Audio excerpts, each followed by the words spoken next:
Welcome to El Calentón, a Latinx podcast about current issues, news, culture, music, food, and politics hot takes that we call El Calentón. Some episodes like this will be for all of you, and others will be exclusive to Mijente members. So if you're not a Mijente member yet, please subscribe today at mijente.net/join. My name is Jorge Gutierrez, Membership Director here at Mijente, and I am excited to share the microphone with Cinthya Rodriguez and Aliana Bigio Alcoba, aka Ali the Creative. Hello. Hola, Happy New Year. I have to make the joke. No lo veo del año pasado. Well, I mean, at least it's been a month, so I feel that's a fair joke now. We're rested. See, it's our first episode, so super excited. Happy New Year to our members and our listeners. May the stars align. May our people get what they want and what they need this year. And speaking of astrology, we wanted to let you all know about our Equipo Hormiguero Winter Volunteer Program opportunities. The next one, we have the 2024 Star Alignment and Movement Forecasting. So what do the stars have in store for us this year, and what does it mean for movement work that all of us, or many of us, are doing? And that's happening Thursday, February 22nd. And then will be our membership recruitment session. So if you're down to help us recruit members, please join us on Tuesday, March 5th at 4 p.m. Pacific time. And you can see all the info in our bio in our Instagram page at Con Mijente. Yes, that sounds amazing. And to become a member is mijente.net/join, right? Yes. Did I say it backwards? No, you said it well. And you even shouted out our Instagram, que es importante que nos den follow y también vean el contenido por allá. And for this episode, we're in award season right now, so we kind of wanted to talk about that, give our hot take, and have a conversation que es divertida y política también, como lo es este espacio. So to start us off, I would like to ask both of you. Ahora estoy pensando that maybe we should have dressed up and have a theme para este podcast. But what award show would you all like to be invited to, and what and why? And what would you do? Would you perform? Would you be in an audience talking about other people and then getting caught on camera? Who would you be at award shows? I love this, and you make me want to bust out my academic decathlon awards from high school. So where would you go, Cinthya? ¿Dónde quieres que te inviten? I'm waiting for my invitation. I'm waiting for the Hogwarts letter. Just kidding. I've actually only seen the first movie of Harry Potter. But I'm waiting for my invitation to Banda Max, los premios Banda Max. For folks who know or who don't, or who would like to learn more, premios Banda Max are the award show for los máximos exponentes of música regional mexicana. And so that's an award show that I actually tune into every year. It's a Música Regional Artist Award based in Mexico. And I think it's such an interesting moment right now because Música Regional, no one's ever talked about it in the way that it's being talked about right now. And I think that's still a space where people within the genre, which is huge and so multifaceted, can be speaking to each other and not having to put that on display for white people at the Grammys. Yeah. So if I could be there, I would be there, and I would learn how to play my accordion real quick so that I could show up respectfully. That was a promise on the last episode. Right, I remember that when you made us all sing.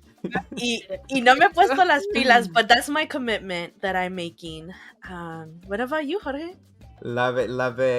I would say I would love to get invited to the Grammys because I think it's full of music performance. I would want to be a presenter, so I can show up my outfit. And I feel like it's a lot of fun. It feels a little more relaxed than some other award shows. So definitely, I would probably be that person running to the celebrities to take selfies, be that annoying, fan person. But definitely the Grammys. What about you, Ali? I'm gonna say just como para divertirme, porque me parece unos premios bien extraños. En Puerto Rico, yo creo que hace como 3 años, we have los premios Tu Música Urbano. Wow. I don't know what that is all about. So I just want to go and see it for myself. No voy como quizá admirándolo, sino como curiosa.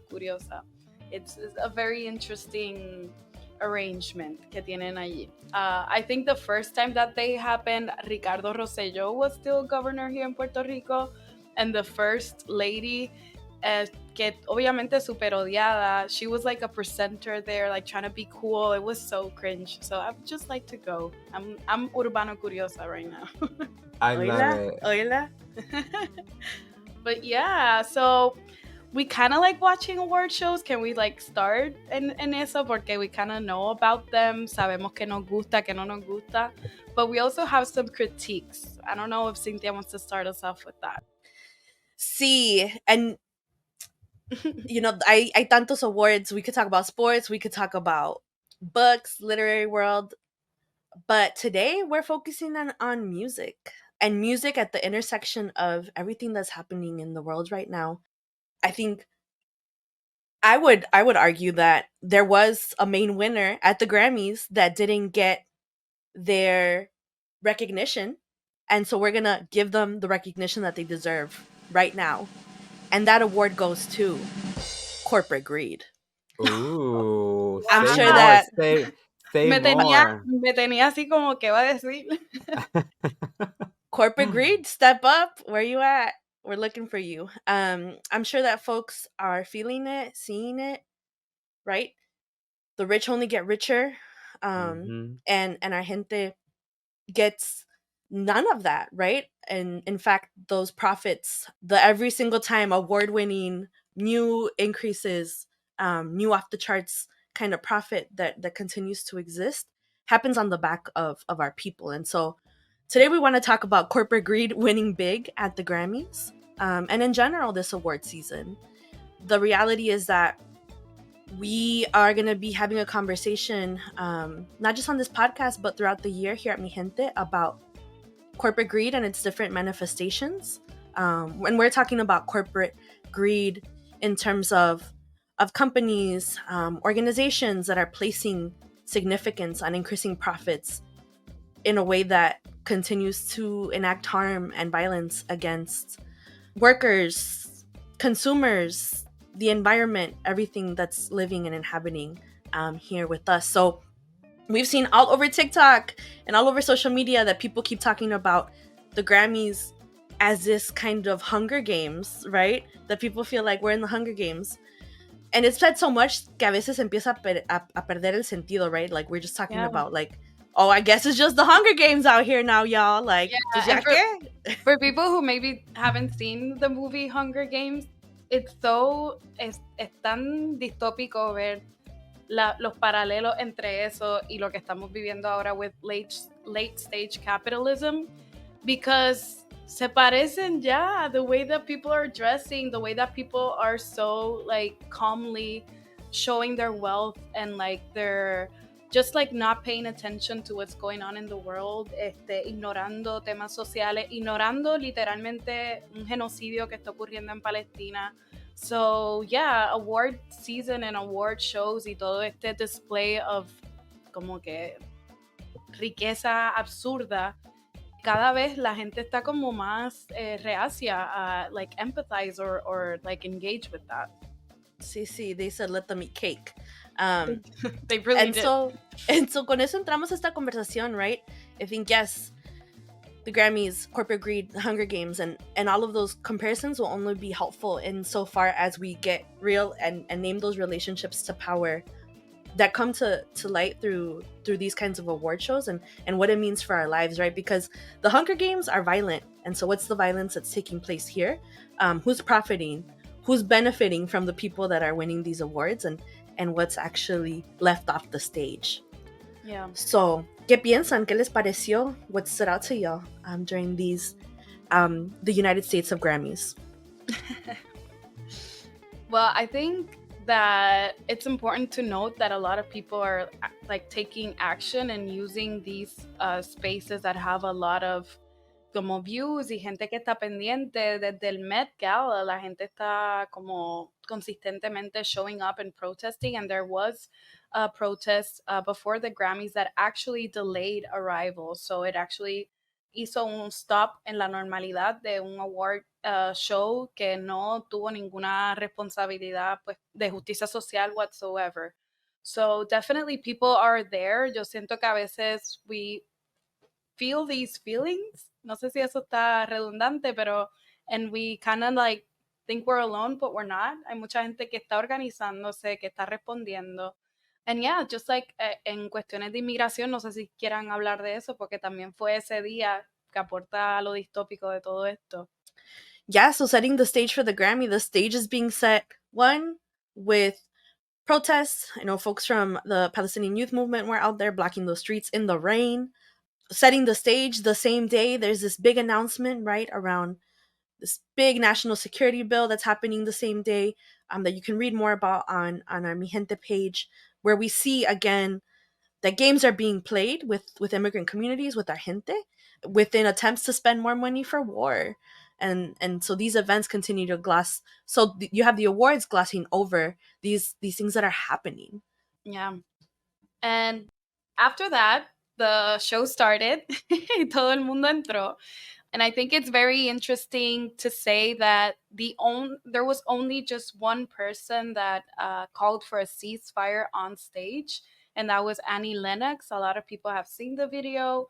They called for a ceasefire during their performance, and they were doing a tribute to Sinead O'Connor. So I think that is also very disorienting for everybody who's seeing this este genocidio televisado like in our phones like all the time, and then watching TV or seeing everything like no está pasando nada, and just only one person acknowledging that on stage. I would like to mention that I think like I saw an article about, I think Boy Genius had some pins in their wardrobe, and somebody, I don't remember the name, but muy poca gente. Bien decepcionante and disorienting. Yeah, I think I saw, what's her name? Esperanza Spalding, or I'm getting a sí, Esperanza Spalding and Aja Monet, right? It's like Black mujeres standing up and doing the work when no one else will. Right. And the show began also with Tracy Chapman and Luke Combs, right? Singing Fast Car. And I think flowers to Tracy Chapman. She's one of my favorite artists of all time, so I'm being a little biased here. Tracy Chapman supremacy. Yes. And she actually had the last time like she performed was like in 2008, and she kind of actually was like, fuck Hollywood. It's all about money. It's all about the $1 million industry, and she kind of wanted to like step away from that, and she finally came back to perform.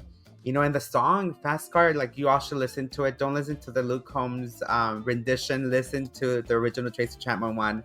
And it talks about, a family that's dealing with poverty. It talks about her having to drop out of high school to take care of her dad. And that was in the 80s, right? And like that still very much is happening in our communities even now, right? Especially now with like, again, the corporations, the millionaires getting richer, the workers, the working class, the poor people getting poorer. And I think that to me was like such a, one, it was great to see her back on stage, and two, it was kind of like sad and infuriating to see that the shit that song talks about is still happening in the US and all over the world. I have to check that out. I didn't get to see that performance. It was epic. Really? Necesito buscarlo. Yeah, it was epic. And also, her song went like number 1 on iTunes the next day. So congrats to her, after so many years. And it's also the first time, because Luke Combs, he's a country music singer. It went number 1 on the country charts, right? And it was the first time that a Black woman has a number 1 on the country charts, because she's the sole songwriter of the song. That's amazing. But in complete total contrast, I think it's important like for our conversation to establecer que estos espacios como que sí pueden ser políticos, because I've read a lot of discourse on internet that like, pues que no todo es político, that why are people asking like these spaces to make statements around social issues or issues that are affecting our gente.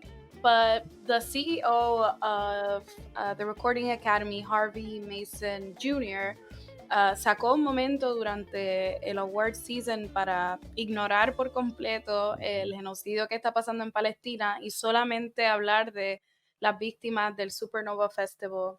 Lo que nos deja saber, ¿verdad?, que sí hay una postura y que sí hay espacio para estas cosas, pero son pues unas posturas que apoyan el genocidio que está llevando a cabo Israel en Palestina y que invisibiliza toda esta situación por completo. Así que these spaces are political, y precisamente también our gente, we kind of need to like nombrar que sometimes el silencio o la ausencia de postura is also a message, and we need to like hold people accountable, especially people who hoard a lot of wealth and who wouldn't have that wealth without us.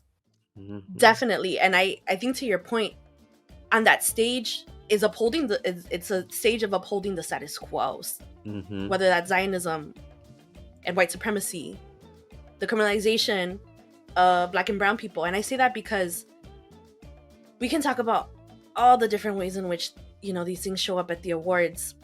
I think one thing we haven't talked about is how at the beginning of the awards, and also again about what's erased and how the stage is set for this spectacle, a spectacle that I might add marches. It's about music that marches to the beat of empire.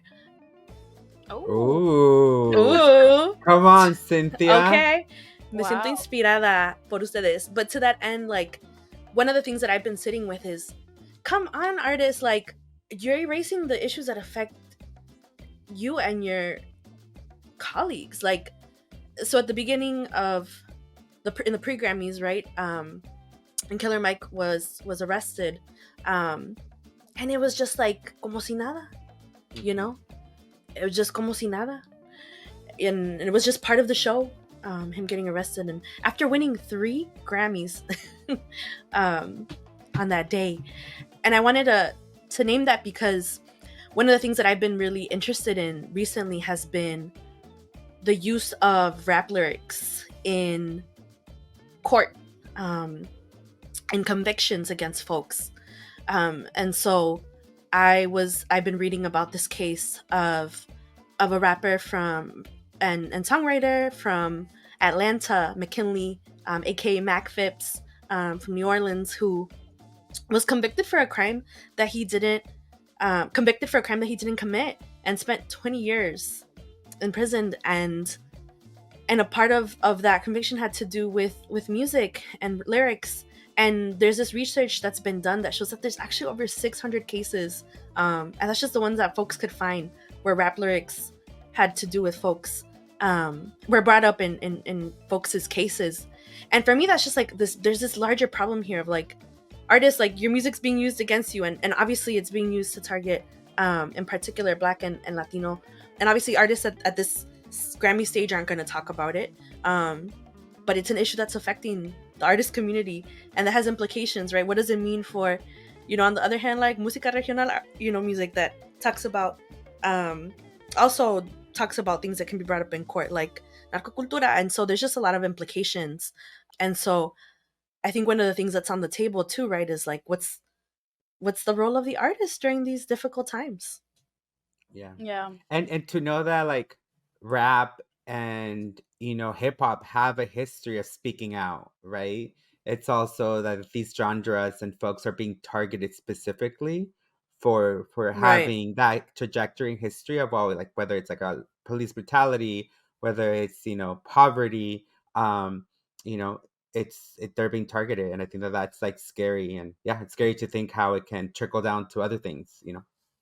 And these award shows and CEOs get rich off of these gente. Yeah, but do you guys like want to talk about something? You know, someone who has a history of never speaking up and having all the privileges of the world. Tell us. Oh my God, I've been waiting for this one. Taylor Swift in the Grammys. I don't like Taylor Swift, and I know that it's como controversial because she has like this huge fan base. Yeah, what message do you have for the Swifties, Ali? Come for me. I don't care.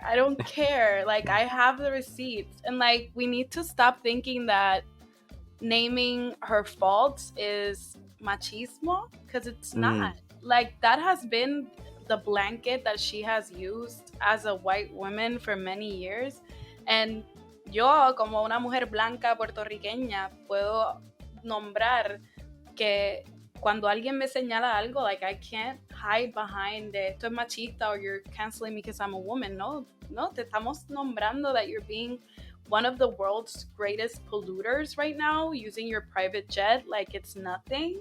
We'll see how that develops, but she even sued a college student for tracking and publishing, well, not tracking, just publishing, because that's like public information, her jet's activity. She took su private jet and un ride de 13 minutos, which would have been a 30-40 minute car ride.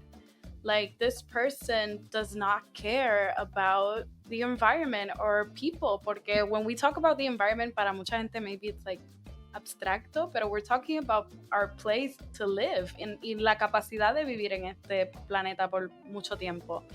So, yeah, I don't like her music. I can't stand her, pero sé que eso ya es subjetivo.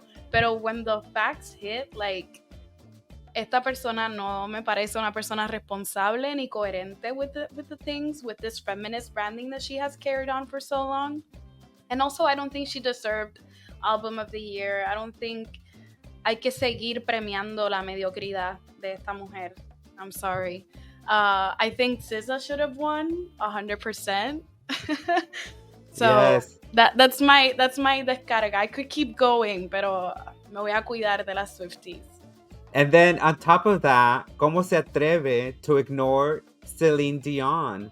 Le arrebató ese premio de las manos. Like, she was like, she I don't was know a stranger. Like, you know, it was like, my God, you're like in front of music royalty, and you just, you know, it was like such a cringy moment to watch on TV. Como una berrinchuda that gets up on stage and like, this is mine, I deserve it, and I'm gonna ignore Celine Dion. So I know that she, you know, got a lot of not nice words, you know, on the internet, but I think it was just like, I don't know, it was just like, how could you do that to Celine? And then announcing her album. Oh, it's like, do we need another album? It's been like 4 in a year, you know. Oops, I just cursed. I'm sorry. Donde hay crítica, hay oportunidad. Tiene muchos fans, and I feel like there's still space for these fans que son millones y millones o billones, I don't know, because like, this girl has sold out stadiums worldwide. Eso no se lo quita a nadie. These fans have the opportunity to hold like their queen, o como le digan, accountable. Like, right. Una cosa no cancela la otra. You can buy the album, listen to the music, but like, hold this person accountable. This is not a 15-year-old innocent girl que no estaba muy clara de las cosas. She's a woman, she's a billionaire, she has the resources, tiene mucha capacidad de impactar. I still don't like her music, pero pienso que Swifties could possibly como shift stuff, y si pueden, pues que pongan presión sobre ella para que haga algo. Also recognizing that that's not the end game for like our issues. Artists are not going to save us. We know that. Them posting about stuff or talking about stuff doesn't solve estas situaciones, pero it does help with exposure. It does, y también es como reafirmarte con tus fans. Like, it feels very distópico vivir una vida con tanta adversidad y ver todo lo que está pasando, and then like the person that you admire and you pay money to see and like buy their stuff doesn't even acknowledge ni una fracción de eso. Yes. And the award goes for entitlement. And you know, there's an opportunity for the Swifties of the world to be, you know, to their queen, we love you and you can do better, you know. Yes. For sure. And so we're kind of moving into, you know, this, you know, one of the last parts of our conversation for today. Yeah, like, what is the role of the artist in these in these times. What do y'all think? I have a poster que no se ve, pero de Tony Cade Bambara que dice, the role of the artist is to make the revolution irresistible. And there are so many artists who do that through music, art. So sí, yo pienso que we all have creative abilities, todas podemos crear cosas brutales. So I think that it's just putting it at the service of el bienestar colectivo de la gente, not like hoarding it.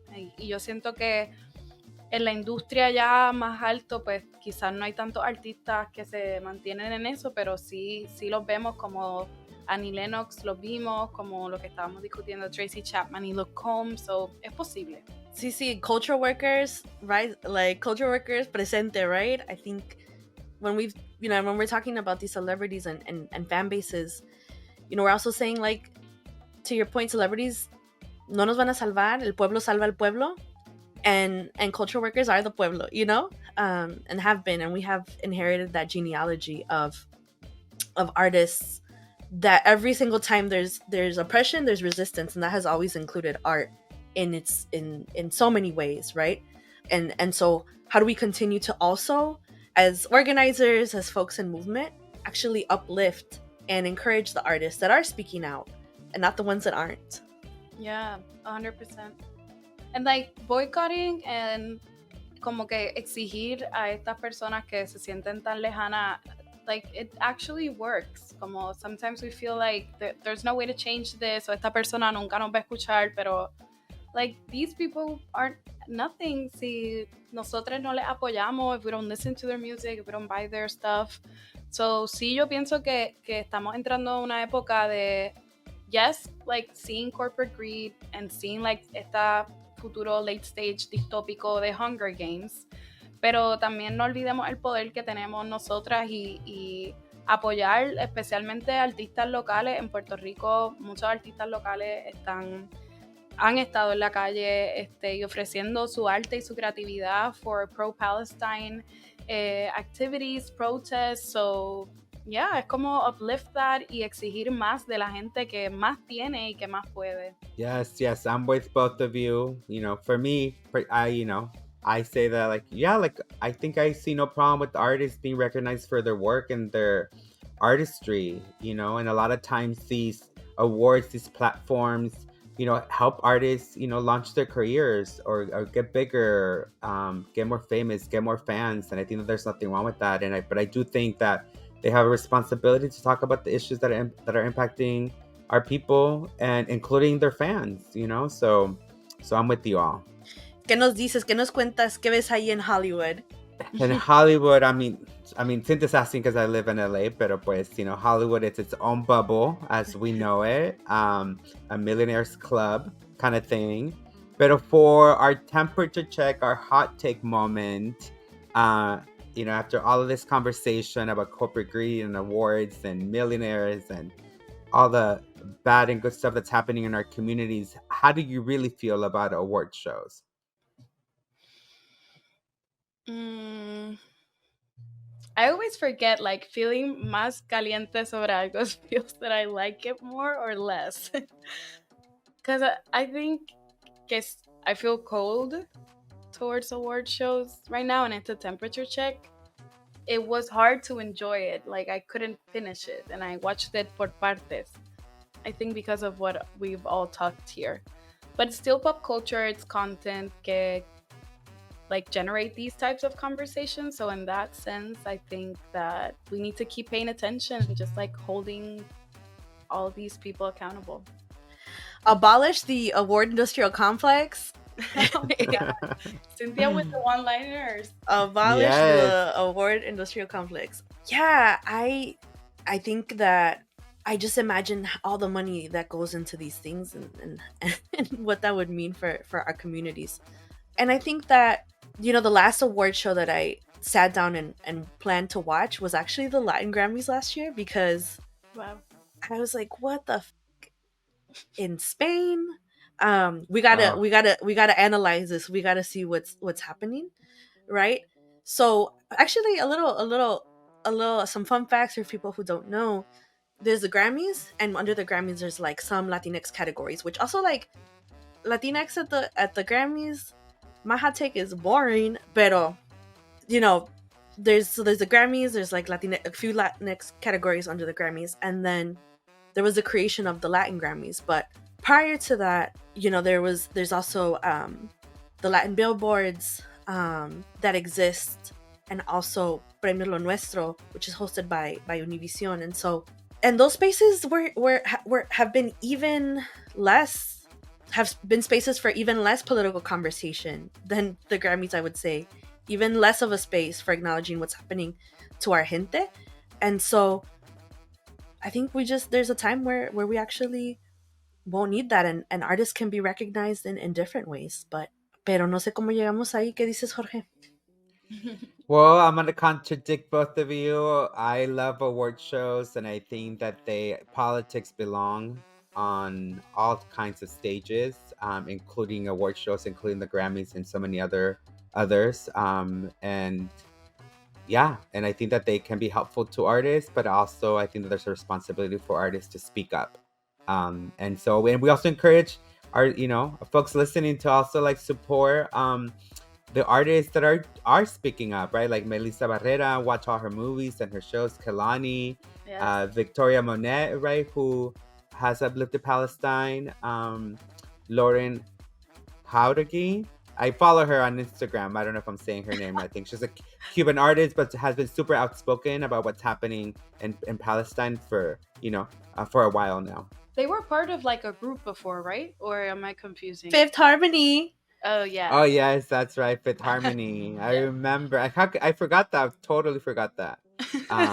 But yes, so support artists that are speaking up, right? Because they usually tend to be not as big or mainstream, or or Presidente also. Yes. Presidente has been speaking desde que comenzó todo super vocal. Ile también, I went to her concert here in Puerto Rico and she just took a whole lot of time para hablar y no han sido consistentes. So yeah, stream these artists, support them. Villana también, Puerto Rico representa. Cinthya, nos estamos quedando mal. We need more Mexican artists to speak up. Oh yeah, it's Melissa Barrera is Mexican, pero she's far in between. Yeah, and from the realm of like corridos and corridos verdes, all of the different younger folks. Only Tercer Elemento, for those of y'all who know, has been the only group I've seen speaking out. And these are artists that are like selling out stadiums all over the world, and have an opportunity. Ni el Hassan Emilio has said anything. Yeah, and at the end, I also wonder, like, what is it about? Like, are you afraid of losing money? Of the billions and billions of dollars you already have? Es como... I think that's what millionaires do, right? They protect each other and protect their money at the end of the day, right? Yeah, es muy cobarde, de verdad. Muy cobarde. Bueno, we dragged everybody. It's been a episodio exitoso. And the award goes to... ¿A quién? To Latinos for corniest diaspora. I'm just kidding, but I'm not. I cannot. Well, thank you all so much for listening, and we'll see you all very soon. Follow us, give us a like, rate us, and subscribe. Yes, at Mijente, and share us your hot take on award shows. See you.